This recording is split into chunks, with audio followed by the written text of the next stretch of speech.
To episode 136 of Tech Sales Insights. Really excited to have Marty Moore with us today. Marty, how you doing? Hey, Randy, doing great, mate. How are you? Excellent, thank you. He is part of a group called your CEO Mentor, and when I asked him his title, he said the no bullshit leader. So that's probably a one-time only title anywhere. So that's great. And he's also a best-selling author, and definitely will have a lot of great insights for us today. For those that are members of Sales Community, thanks. For those that are not, Tucker put up a link. You can get a free membership using this link. And we're sponsored by Sandler, who's our sales training sponsor of Sales Community. They've been around, forever, thousands, probably tens of thousands of customers, but really have some unique insight and a great portfolio of kind of inexpensive low touch, expensive high touch around kind of all the different facets and needs of things that you would need. So feel free to check them out. Marty now lives in the Boston area, although he's obviously very Australian, as you can tell by his accent. Probably the best sales call he ever had was marrying Kathy, Flood's wife. So that he obviously had a good one there. And he's got two daughters, daughter Emma that runs the CEO Mentor, and daughter Olivia, who's in cybersecurity. And they are both based in Australia. So I'm sure you've got some off hours that you get to deal with. Absolutely. Awesome. And besides work and family, he is a struggling golfer, but excellent red wine connoisseur. So, and we've met a couple of times through a good friend, Chris Riley, and definitely was impressive. And I think we originally booked this a year or so ago when I met you at Chris Riley's house. So how fast time comes along. So speaking of Chris, who's a great president of Data Robot now. I've got some great intro comments to use from him. He said there's several unique Marty isms, but a couple he wanted to pull out is going off like a frog in a sock. That's a very Aussie expression. And dug in like a tick. Dug in like a tick. Yep, absolutely. So, he also goes on complimentarily. Marty's one of the most accomplished executives I've had the privilege of being around. His business acumen can only be matched by his Australian wit. Most importantly, he is a friend to many, coach and mentor to most. And if you are in that circle, consider yourself lucky. So that's pretty cool. That's very, very nice words. And now I'll spend 57 minutes trying to live up to them, Randy. So thank you. There you go. Awesome.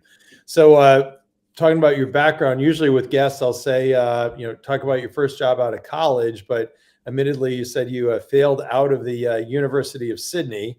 So maybe tell us a little bit about that. And then what was your first job from there? Okay, Randy, it was actually an interesting story because I was living in Sydney. I was brought up there. And I'd spent 6 years in an all-boys boarding school, one of Sydney's top schools. But I came out of there and I was just so immature. I came out of a super structured environment and went into a completely unstructured environment at university and just did not handle it at all well. And so I think it was the two majors that I chose in my law degree that eventually brought me down. I had a double major, one in beer, one in rugby. And so they eventually got the better of me. And so I dropped out and I just, literally bummed around for about 2 years, just trying to work out what I wanted to do with my life, and eventually got into the burgeoning field of computer science. So I became a software developer way before it was cool. Way before saying a coder was a cool thing to be. Back in the 80s. Yeah, absolutely. Mid 80s. Yeah. Wow, great. And then maybe go through your career from there. Yeah, well, I got a job as a software developer in a bank, because in those days it was obviously big business that was doing most of the work in computers. So I worked for them for a few years, and then I realized that the technical stuff was fun, but it wasn't where the real action was. So I became a project manager and managed to bounce around a bunch of different companies over probably 10 years in the 1990s, until I decided to get serious about having a career, which was when I decided to take on my MBA. And I got my first job as a chief information officer at one of Australia's top 50 listed mining companies, a company called Mount Isa Mines. Wow, awesome. And then from there, kind of how'd you get your progression, and obviously got into leadership and a fan of leadership? Yeah, and I bounced around a lot of different industries, which is where my love for leadership developed, Randy, because, going from mining to insurance to rail freight transportation to energy, obviously very different industries, and I was going in fresh at the executive level each time. So what I worked out was, because I wasn't particularly an expert in anything in particular, I had to get really good at bringing the best out of the people who were working for me. My very first job in the energy sector was chief executive of a multi-billion-dollar energy company. So, I went in there and the executive team's looking at me as if to say, what the hell are you doing here? Like, what do you know about energy? And of course, I took my time to get to know them and bring out the best in them. But I said, it's going to take me 6 months to learn this thing well enough to operate. And in the meantime, just have a look at what I'm doing, because maybe there's a reason why the board hired me. So let's work together and see what those complementary skills and capabilities are. So that was my leadership thing and my real passion, which was, capturing that upside that most companies leave on the table because they can't tap into the discretionary effort and stretch performance of the people who work for them. Awesome. And then along the way there, you also had a sales leadership job for a railway company, right? I did. And that company made the bulk of its income from hauling commodities like coal from the ports, from the mines in Queensland. So this sort of, sometimes 200-300 miles inland, out to the ports to ship them overseas, big export industry. And so we had the trains that carried the stuff, and the contracts were all, huge contracts, multi-billion-dollar contracts with only a very small handful of customers.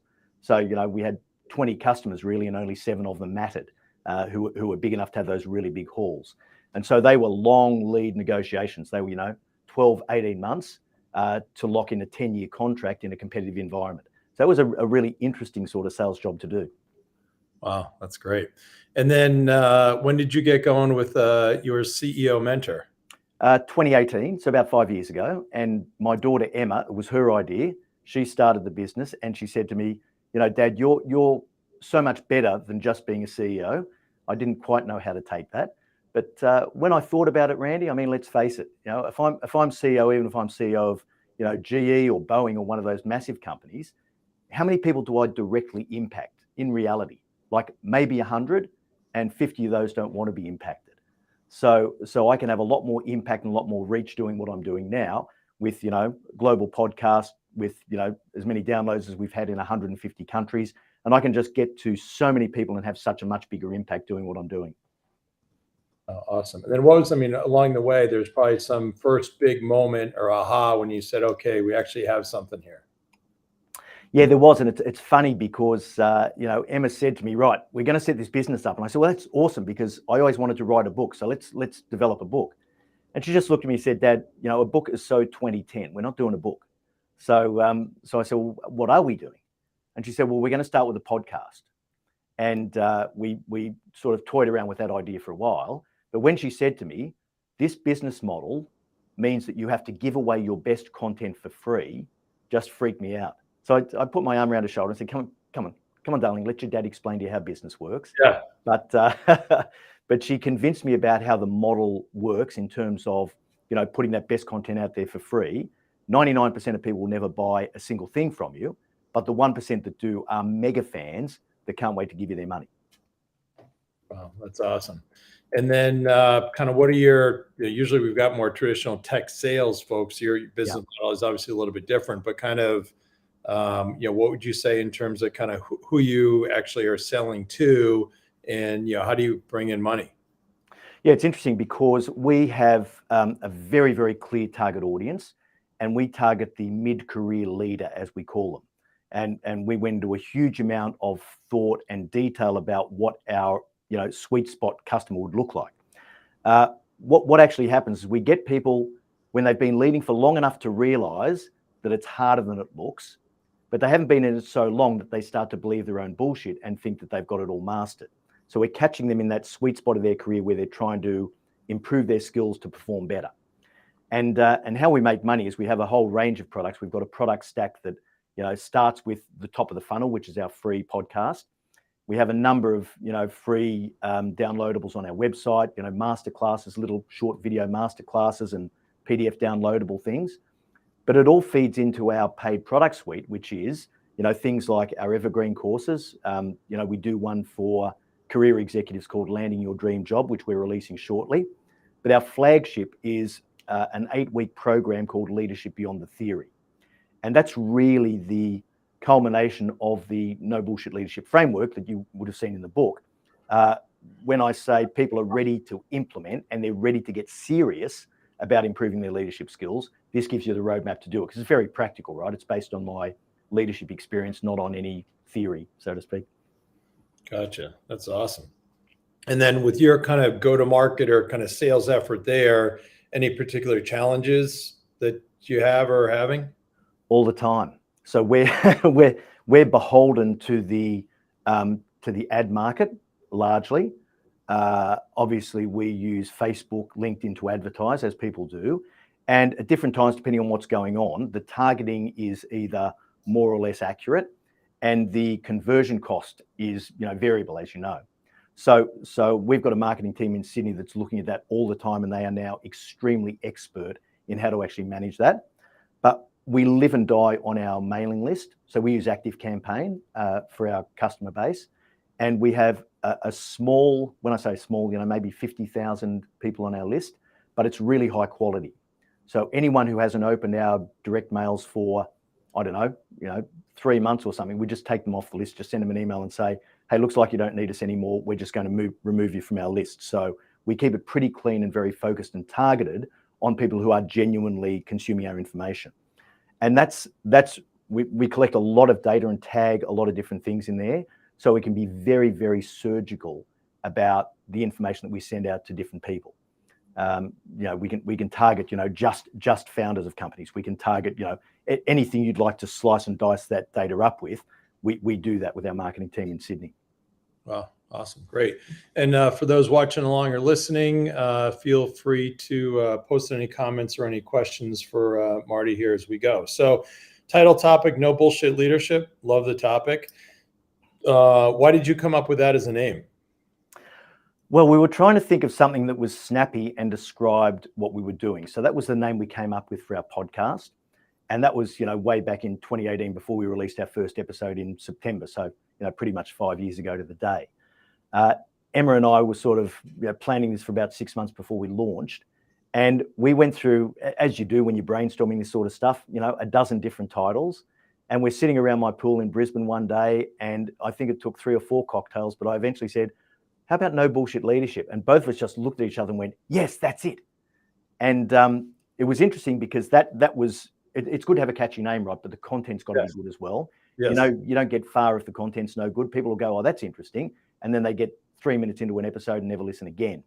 So it's a good thing to get people's initial interest peaked, which we found worked quite well. And when we decided to come over to the US and build our market here, because Australia, for your community that doesn't know Australia, it's a small country, right? It's physically the same size as the lower 48, but in terms of population, there's only 26 million people there, which is very different from having a 330 million person, country as you do over here in the US. 3 or 4 cities, really, depending upon how you count them. Yeah. Exactly. There's Sydney, Melbourne, Brisbane in that order on the East Coast. I'm convinced they only built Adelaide so the plane had somewhere to land on your way to wine country, and then Perth way over on the other side of the country. So it's like the distance between, LA and New York. So it's a hike. So yeah, it's only a small country, but we found that when we came over to the US, we had to think about the conversion, because of course we spell slightly differently. And writing my book to be published in the US market, so I've got a New York-based agent, was published by Simon & Schuster over here. I'm writing everything in US-based English when I'm writing my book. And I've got to tell you, Randy, just a little piece of my soul died every day as I was writing, because I'm spelling in US English going, oh, but that's not right. But it's worked pretty well. And we've made the conversion. Everything we push out now is in US English. Interesting story about the title for the book, though, because I figured that people would be a little bit skittish about the swear word over here, because in Australia, we all swear like drunken sailors. In the US, not quite so much. So when we pitched the titles to our publisher, we didn't even pitch No Bullshit Leadership. We pitched a completely different set of titles, maybe half a dozen of them. And the publisher came back and said, no, I definitely want No Bullshit Leadership, the same as your podcast name. He said, that stands out. That's something that's going to differentiate you. So we said, okay, no problem at all. And then we started talking about subtitles for the book, because every book has a long subtitle. Even the really short titles, like Dan Pink's book, Drive, the subtitle is The Surprising Truth About What Motivates Us, right? So they all have their long subtitles. But the publisher said to me, no, Marty, there's no subtitle on this book. And I looked at him and he said, anything that comes after the words no bullshit leadership is likely to be bullshit. So we're going to leave it where it is. There you go. Awesome. And, lots of great nuggets in there, but I think it's kind of the main thing is around the 7 imperatives that you talk about with delivering value at the core. So maybe, different ways to explain value, but when you say delivering value at the core, what do you mean by that? Your value comes in all shapes and sizes, Randy, as you well know, and customer intelligence, competitor intelligence, that can create value for you if you gather it. But the real thing that I thought was central to my model was, we've sort of lost that connection between leadership and performance. The process of leading with the need to get results and improve results just seemed to get lost over the last 10 or 15 years, because leadership just became all about noble, desirable leadership attributes. So every time you hear someone who's an expert in leadership, they talk about humility and transparency and integrity and courage, all of which are fantastic things, right? But there was no connection at all between results. So people would listen to that stuff, they get motivated, they get inspired, and then they do absolutely nothing. And while they're feeling motivated and inspired, the people who work for them think that they're shit leaders, and they won't respond to them, and they won't work for them, and they won't stretch themselves for them. So in this desire to reconnect leadership with results, I put value at the center of the model. That's why you're being paid, right? Create value. You've got to know how it's defined. Yeah. Create value for your organization, no matter what.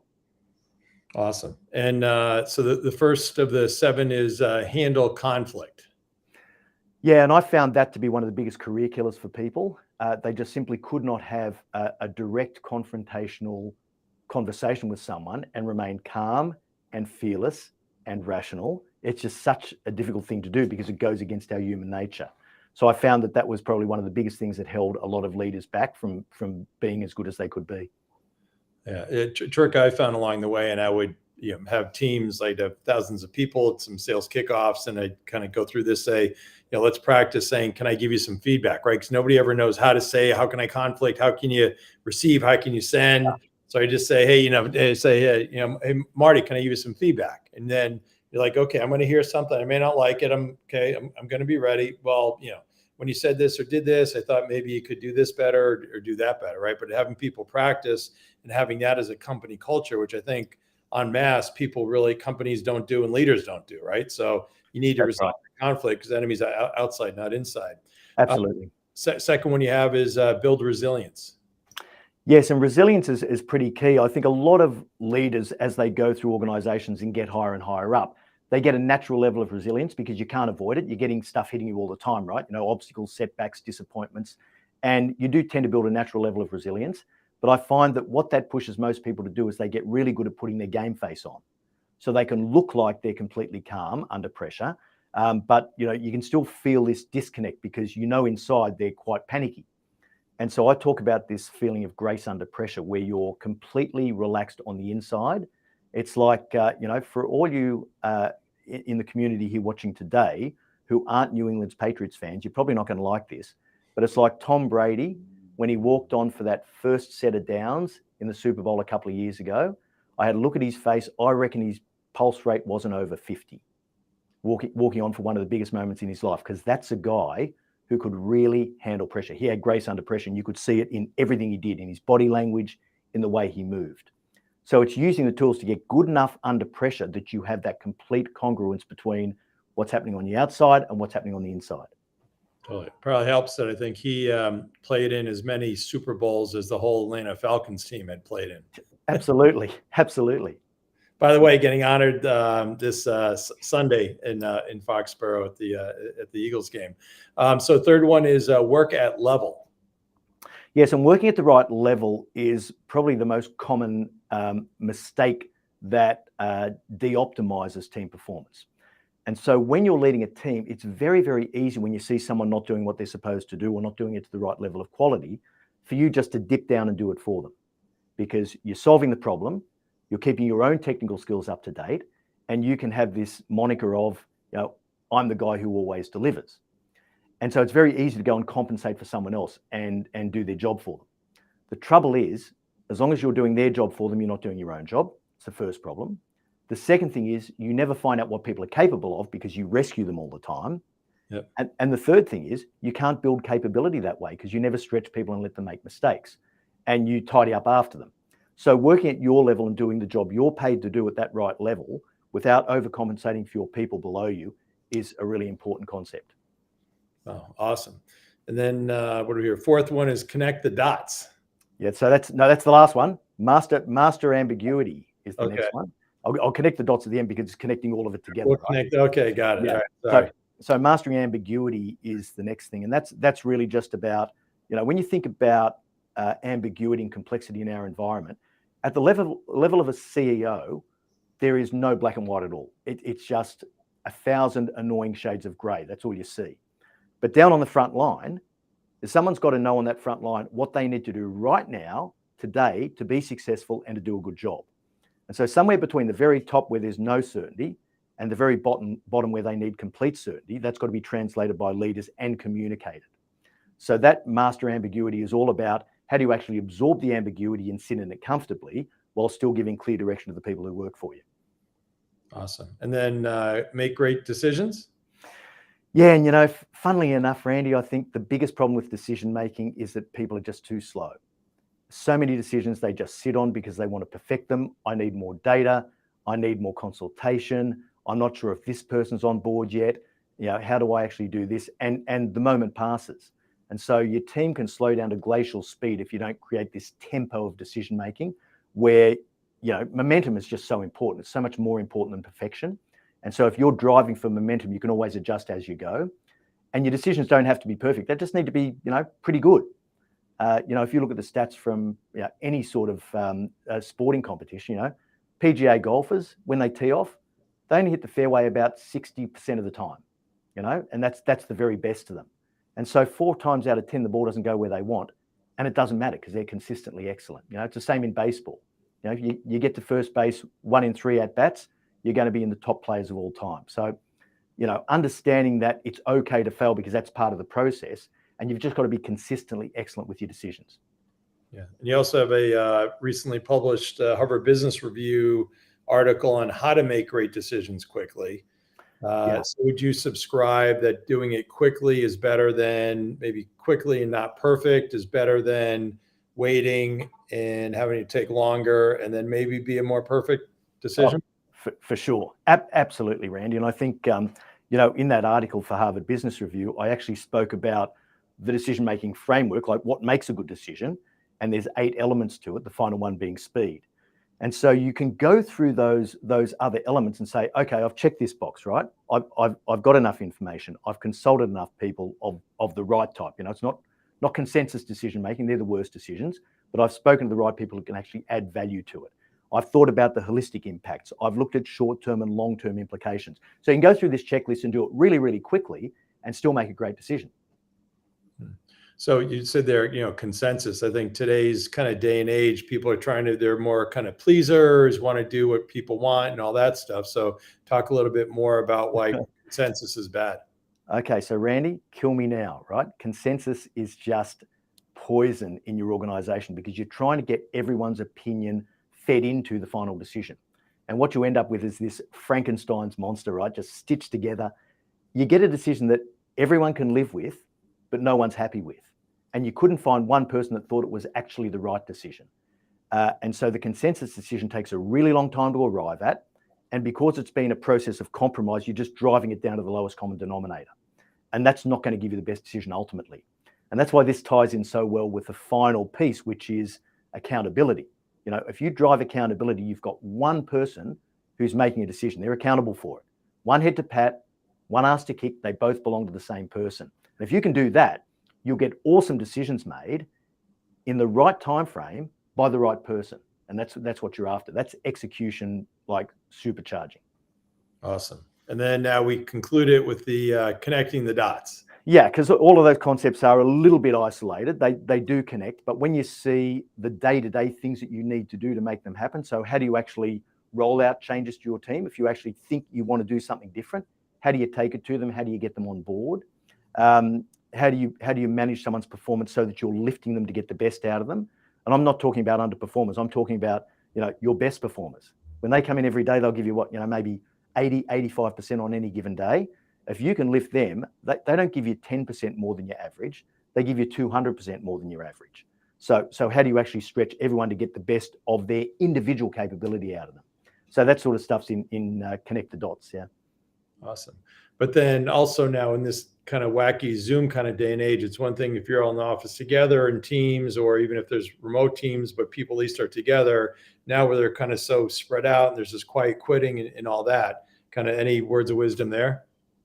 Yeah, I don't know if I've got any wisdom, Randy. I've certainly got some observations, though. Okay. There are lots of things that can be done from home and remotely. There's no problem at all. And anyone who's in a sales job is on the road a lot and still having to be productive and get work done. There's no doubt about that. But there's a lot of things that get lost if you don't actually spend time together in a team. You can't do talent management and capability building remotely. You can't create culture remotely, or you'll have, there's a culture everywhere, but you're going to have 1,000 different cultures based on what the individual's doing. There's a whole range of things you simply can't do. Innovation is harder. You don't get as much creativity and sharing of information. So what I say is, hybrid work is a reality. It's here for good. It's not going to change now. The thing about it is when you do get the opportunity to bring people together, you've got to be deliberate. You've got to use the time well. You can't just have people sitting in and saying, glad you're in the office today, have at it. You've got to have a purpose and a reason, and you've got to be super productive while you have that opportunity. Oh, awesome. And then other concept in the book is the LBT, Leadership Beyond Theory, that takes kind of these 7 from kind of understanding to more practical implementation. Yeah, and this is really our flagship product. So all of the stuff that comes through our free podcast funnel eventually ends up with people who actually want to commit and really make a difference to how they lead, and they join our 8-week leadership program. So that's Leadership Beyond the Theory, 1 week per module. At the end of each week, I'll do webinars to answer questions. I answer everyone's questions, so we keep the number of participants small because I guarantee to answer everyone's question. And this is where you really get the tools and techniques and the daily pressure that says, okay, we take this and implement it, right? There's 100 things here you might be able to do, but pick 2 or 3 things that are going to really change the way that you get your results, and just dive into those and have a go at them. And we're here to help you. So it's mainly delivered, digitally through, video and downloadables. But yeah, there's also a hybrid, in-person component, which I do via these types of webinars to make sure that everyone gets their context by answering questions. Gotcha. Interesting. So I've got kind of a theory that maybe a little cynical, but it seems like the broader younger generation these days has kind of less of a desire to improve and learn and go and grow, which may be slanderous to some. But back when we were kind of growing up, you're all over learning, developing everything you can get from anybody. And, you'd be, kind of be looking in the mirror and checking and all that. And it seemed, you sense that things are kind of different kind of now with maybe the 20 and 30-year-olds versus kind of what it might have been 20 years ago? Oh, yeah, definitely, Randy. But now you and I are going to sound like a couple of, old white guys talking about this, which is fine. I think the thing I've noticed is that the young people are very ambitious, but they've probably been given things too easily. And I think that the concept of, the 9th place trophy and the, every child wins a prize, and even to the extent of not keeping scores in games, that sets them up with unrealistic expectations. And I think the challenge for leaders is that when they take these people on board, that they actually help to give them that reality and say, okay, look, this may have been the way you were brought up for your first, 23, 24 years, but the reality isn't actually that. And if you want to be successful, let's talk about what that might take. And I've had young people say to me, well, Marty, there's no way I'll ever work as hard as you. I've gone, no problem. Just don't expect the same results. Your call. Whatever you want to do, cupcake. But if you don't want the results, don't do the work. That formula has not changed, and it won't change.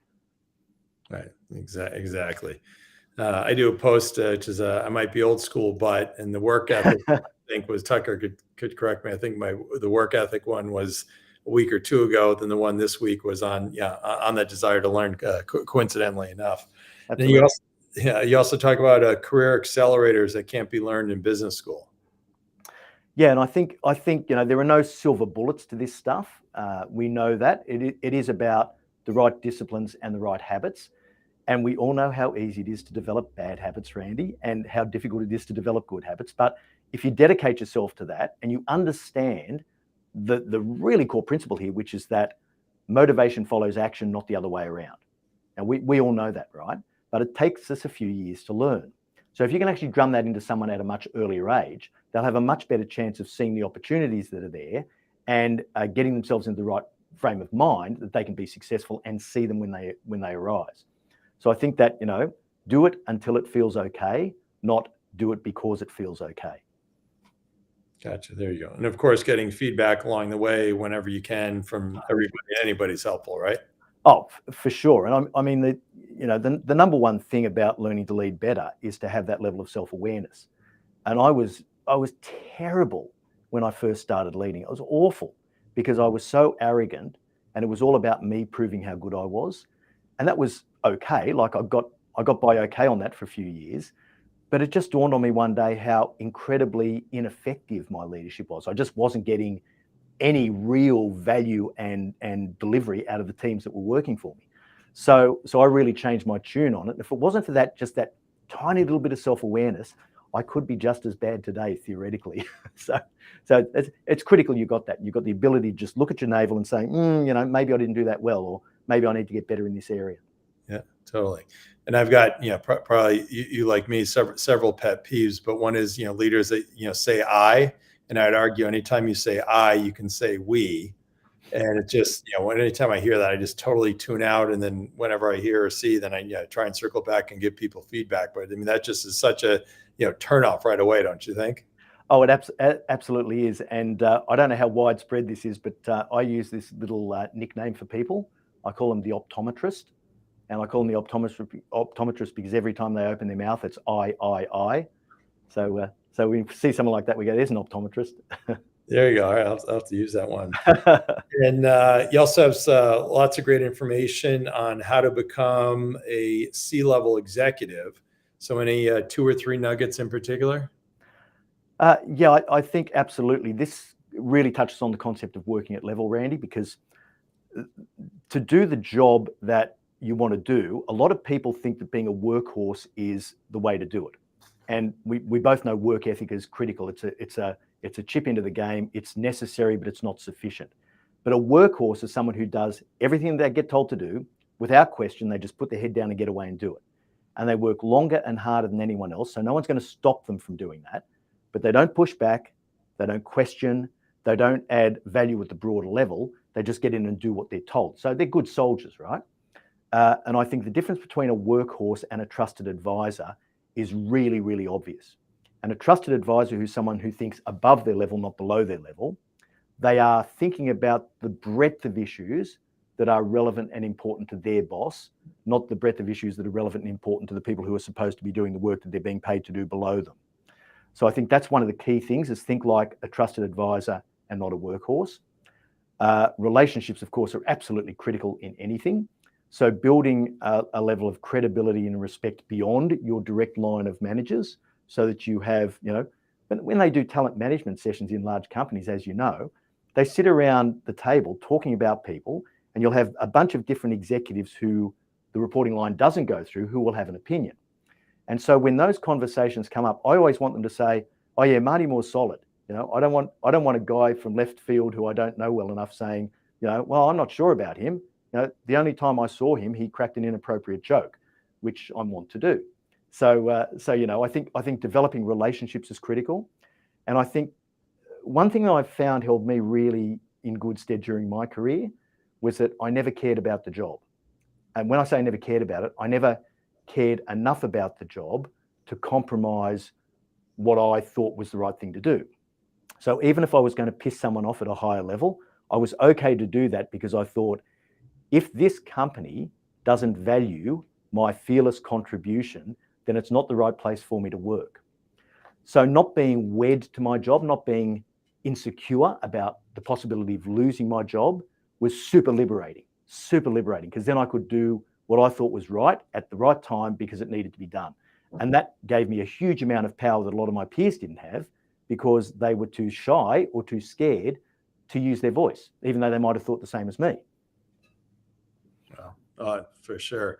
Just thinking on the kind of talent management side, you'd mentioned around people sitting around tables. So for those that don't know, at pretty much any senior executive level, they'll have. So I would run meetings. I'd have my Chris Riley and other direct reports, and kind of we'd go through people's teams. There's a lot of different ways you can do it, but you have a typical one would be kind of you have kind of a I call a 9 box where you track. Okay, here's Marty's performance, and here's what his potential is. Right. So if you're somebody that's high performing, high potential, great. If you're somebody who has high potential, maybe low performance, okay, you work it. If you have somebody that's low on both, then you got another issue. And also stack ranking is another common theme. So where possible, I would suggest everybody try and ask their boss, hey, where am I in your either stack ranking chart, or Randy talked about this 9 box thing or anything like that. So you get the discussion going. And then what's probably so number one, kind of where you stand and know that happens. But then even more important is, as we talked about before, getting feedback is saying, okay, what is it that I can do different and better? If the group says, okay, it's not that strong, but it's new news to you, a lot of times people will get upset with their boss. But I would argue you should be the one really pulling that out because maybe they're uneasy about it. Any views there?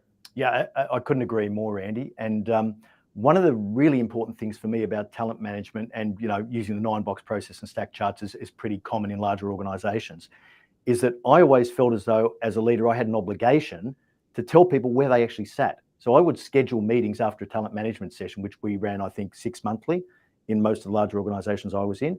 And I would sit down with my direct reports and expect them to do the same with their people. So anyone who was being spoken about, I wanted them to know. They had visibility of their performance rankings because that was part of the performance evaluation process, but not necessarily how they were viewed in terms of their potential. And you can end up with all sorts of problems if you've got a mismatch between someone's ambition or where they think they sit in the pecking order and where the rest of the organization at the highest level sees them. And so just getting that level of connection and clarity and consistency between how you each think is super, super important.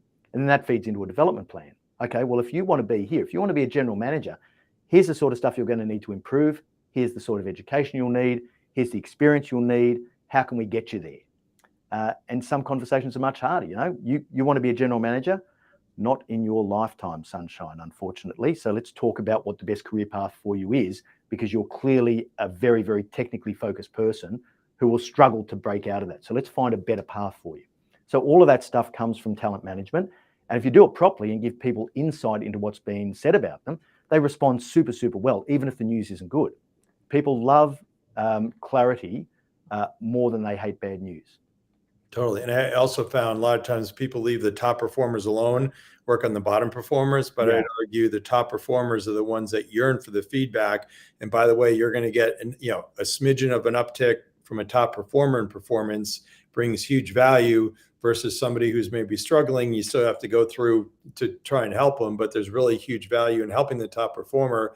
And by the way, by doing that, that's probably one of the best things you can do in terms of really retaining them and making them happy with kind of what they're doing, how they're doing it. And then other thing I chime in is as a leader as well, I'd say, okay, what's the feedback for me? So it's not just the feedback toward the individual, but hey, what do you like what I'm doing? What can I do different or better? And you have to kind of lead by example. And it's really hard to do it in these organizations because, to your point before, there's too much ego and everything else that's going on, right? Totally. And I have an expression that I think captures this pretty well. It's a lot easier to rein in a stallion than it is to flog a donkey. And we spend a lot of time flogging donkeys, don't we? And the top performers get demotivated. They look at that and they go, really? Like that's the standard? It's down there, is it? So I can cruise along at 40%. I'm still going to be way above that. Exactly. If that person keeps coming in Monday and getting paid, well, I'm safe. Totally. And as far as I know, they may not sound clean, but those are all clean analogies. So interpretation there. So again, just a reminder, we got Marty Moore from your CEO Mentor. If anybody watching or listening wants to ask any questions or make any comments, please feel free. So we spoke about before ego, kind of the silent killer of success. Any other killers? Yeah, I think that conflict aversion is an absolute career killer. Ego is a killer, and self-interest. And we're all programmed for self-interest. This is the most interesting thing in my mind about leadership, is because you've got to do a bunch of stuff that completely goes against the programming, right? The reptile brain saying, danger, danger, danger, run away, fight, flight, or freeze, right? So that's what you're getting out of that. And then instead, you've got to actually step into it willingly and consciously to do things that need to be done. So as you know, negotiation by its nature is an adversarial construct. And so you're in for conflict there. But so many people lose it in negotiations who are technically really good negotiators, really smart commercial heads, and they blow a negotiation because they can't keep their cool. They get angry or upset or apprehensive, and they lose the plot. And you surely have seen that, Randy, as I have many, many times. And if it was the same person with a better temperament, their negotiation outcomes would be inordinately better, like orders of magnitude better. Absolutely. And I guess being a good negotiator plays into success of a leadership as well, correct? Because you're going to be negotiating internally, externally, kind of everywhere, right? Absolutely. And when you look at my framework, it's really focused on the leadership skills, but there's a whole range of competence level capabilities that sit underneath that. So you've first got to be a competent business leader, right? You've got to be a competent business person. And so you've got to have negotiation skills. You've got to have good commercial acumen. You've got to understand the numbers, right? I know a lot of leaders who simply don't understand the numbers and think that's finance's problem. The same way a lot of leaders think that any people issues they have is an HR problem. So it's not. You're a line manager, manage appropriately. And negotiation, commercial acumen, finance, communication, critical. Everyone in every business should have some marketing nous. I don't care who they are or what business it is, a not-for-profit, I don't care. Having some level of marketing nous, I think, is critical in being able to do any job inside a company. Yeah, absolutely. And then you also have some good perspectives on work-life balance as well. Yeah, and this is my Achilles heel, Randy. So I don't feel like I'm standing on solid ground when I talk about this, but I think the concept of work-life balance just is. I think it's a misnomer. I think it's not the right expression. When we're talking about balancing work and life, and I think post-COVID, this has shown us this in spades, is that there is just life, and you've just got to fit everything in. And I'm the type of person and personality where I can only focus on one thing really, really solidly at any given point in time. So I've had times in my life where I've been focused on my health and fitness. I've been running marathons. I've been doing all sorts of things, and my career has just ticked away on the back burner. There's other times when I've focused on my career so much that I've risked my health. And I just like the analogy and the metaphor of the guy in the circus who's spinning the plates on top of the poles. And you've just got all these plates spinning on top of poles, and you're over here, and all of a sudden, there's one just about to stop spinning and fall off the pole over there. So you run over there and you give it a bit of energy, and then you come back. And I find that my life typically is like that, not as extreme, but of course, that's the concept of it. So managing life, putting your focus and attention in the right place at the right time on the important things, not the things that just happen to be capturing your attention at the moment. That seems to be a bit of a key and a bit of a secret for me, at least. Oh, awesome. What about dealing with office politics when you're not in that face-to-face environment like we used to be? Yeah, it's even harder now because you can't see the upwards managers who are sucking up to the boss in their office. It happens much more surreptitiously now. It was always hard because you never know who's saying what. And I always took the view that I needed to be aware of politics, but I would never play politics.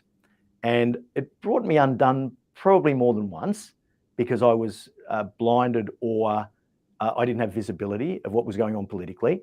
I just figured, do a good job, do the best job, deliver what I need to deliver and overperform.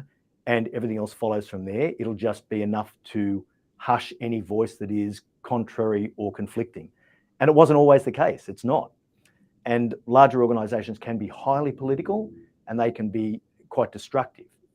And if a boss can't see that they've got an upwards managing politician getting in their ear, then you've got trouble. So I think the awareness of who's doing what, who has the contact hours, you've got to listen for cues that come from your boss and the people above. When they start talking about certain things, you go, oh, actually, that's interesting. I wonder how they formed that opinion. And questioning those things more and making sure that you're just aware of where the wind is blowing, I guess, from which direction. And that's very, very tricky, even when you're all in the same space, let alone, having done it remotely. Unfortunately, I haven't been in a large organization since COVID, so I haven't had to deal with it. There you go. And then the whole topic, operational excellence. I mean, that's, can talk forever about that. Totally. Any kind of secrets there you'd share?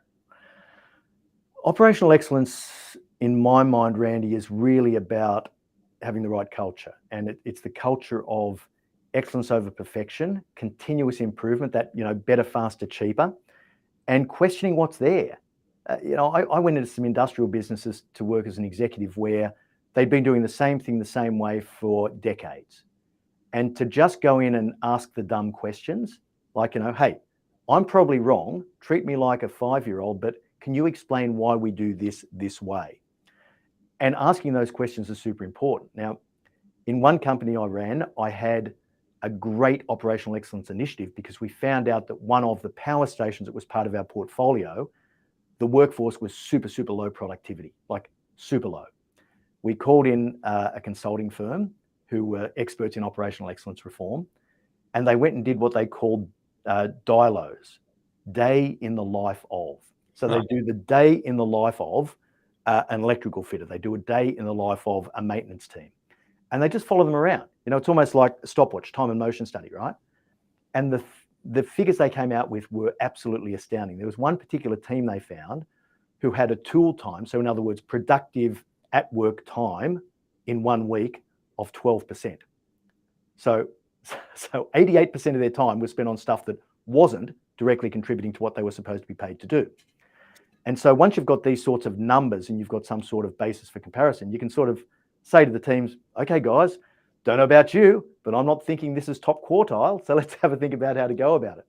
So it's understanding the need for change, communicating the need for change, having the means to change it. So get someone to come in and say, right, how about we do this differently? Question everything. Question the processes, the procedures, the people, the leadership, the whole lot, and you will lift it really quickly. Now, the trouble with it is that it takes constant focus and commitment.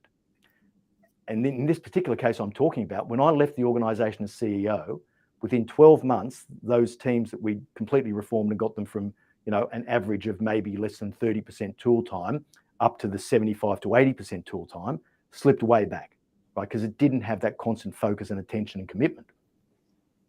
Wow, it's amazing. And when we were prepping, you said something I thought was great. You said best reps don't always make the best leaders, but the best leaders are usually always great salespeople. Yeah, and I find this a little bit of a conundrum because something happens in between, right? So I think the thing about the really, really great salespeople is that they are fiercely competitive. They are so driven. They are almost by definition lone wolves, even though they rely on a lot of people around them, because to be that good with that high level of performance, you actually need to focus solely on what you're trying to achieve. And so I think that creates a set of behaviors that is fantastic in the sales environment. And these people are just going to be topping the numbers every year and winning the trips to Hawaii and getting all the awards and making the big bonuses. And that's exactly what you want, right? That's why you get salespeople in. And salespeople who are great at their jobs are just worth their weight in gold. But not many of them convert really well to being great leaders because that same set of characteristics and behaviors doesn't wash well when you're trying to lead a team, because you've got to have connection and empathy and understanding and focus and time spent on the individual as opposed to the goal. So more people focused than task focused. And so a lot of salespeople don't convert well into sales leader and CEO roles. However, every single great leader I know, and there aren't too many of them, are all unbelievable salespeople.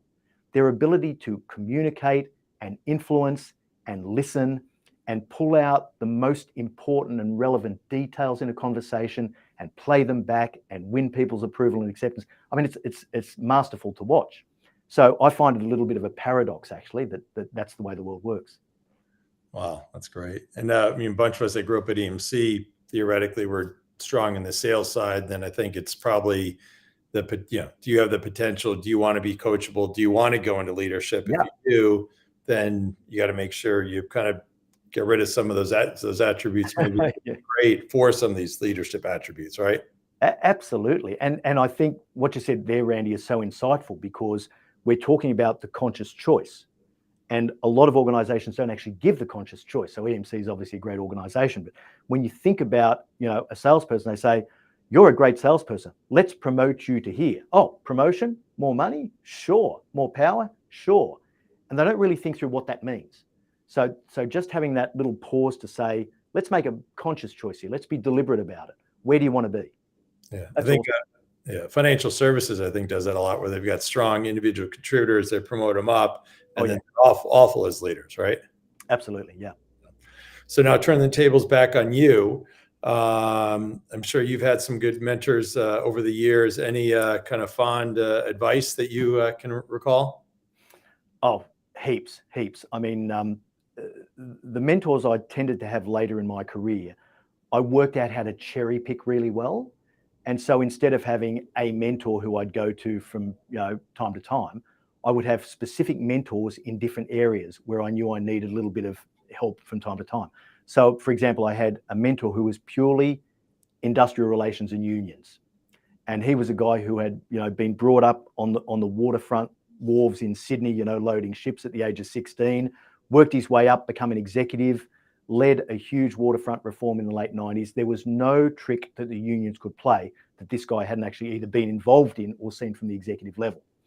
So, and I was terrible with the unions, because I won't say often, Randy, I was terrible at something. I was terrible at this, right? Because I didn't have the patience.